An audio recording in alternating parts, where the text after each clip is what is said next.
In this clip, I'll walk you through how to warp, aka time stretch, multiple tracks in Ableton at the same time.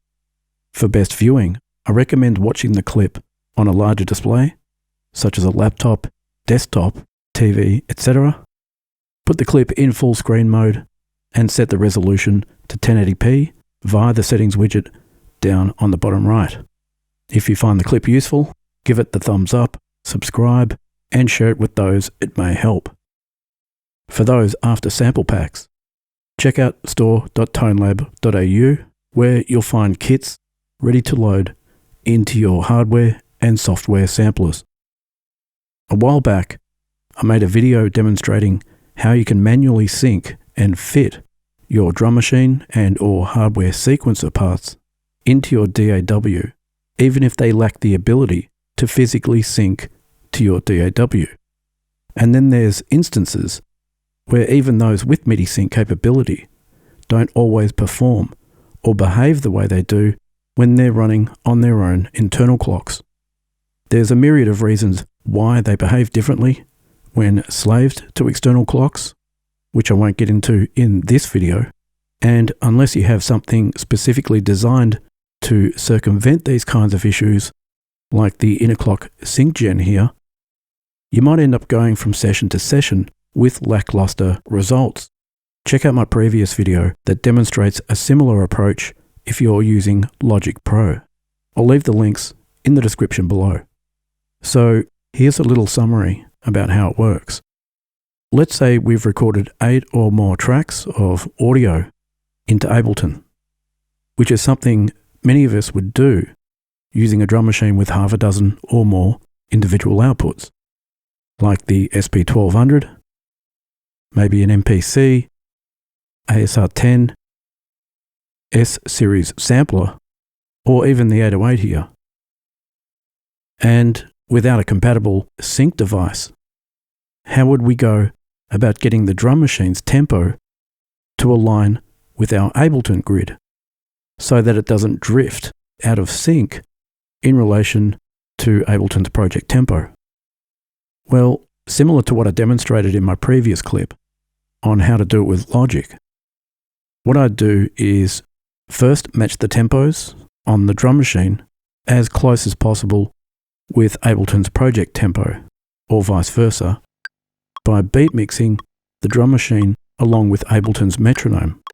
Then I'd record several audio tracks or more out of any particular drum machine, even if they are MIDI-abled drum machines, specifically for the reason that some of you, myself included, find DAW MIDI clocks can influence or disturb the original feel of drum machines in a way that feels off or lacks a certain gusto that they have when not synced to external devices. And so the method I use to circumvent this issue is fairly simple.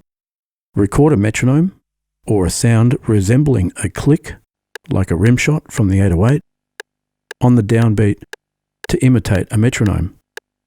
Some other drum machines might have a dedicated click output, like the SP1200 here. So use that rather than a substitute where available.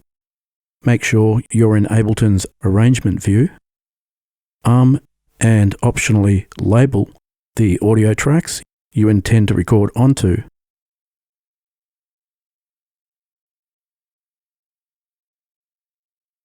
Make sure you've got a decent amount of signal coming into your audio tracks, particularly on the click track, which in my case is the rimshot track. As a tip, if your audio interface only has 2 inputs, you can also use this method to capture isolated parts that you can chop up and layer later on. Arm Ableton's record icon, then press play when you're ready to go. It's fine to let Ableton run a few bars or so. You can always trim out the lead-in silence later too. Prepare your drum machine to start with a 1-bar/4 beat click to use as your substitute metronome if need be. Then start the drum machine as close as you can against Ableton's accented downbeat. Record however many bars, parts, sequences, and or isolated sounds that you need, and don't worry if the drum machines drift, because they eventually will. So just let them ride out, regardless of how badly they drift apart. Alternatively, you can disable Ableton's metronome if it starts to get distracting. Then, when finishing up, I recommend recording a bar or more of a blank sequence or part as silence to let any audio tails finish out without being cut off. Then finally, a bar or two of your click reference again, and that's it. Stop Ableton, and optionally disarm the tracks from record. Now you can zoom in and inspect the audio clips. Select all tracks and right-click somewhere over a track header, select link tracks, and you should see tiny link icons appear across those tracks that are linked. Now we can treat the click reference track by double-clicking on it, and all other linked tracks will be affected in the same way. So start by finding one of the first transient markers, select and drag it to the nearest bar, and it should snap into position against Ableton's grid.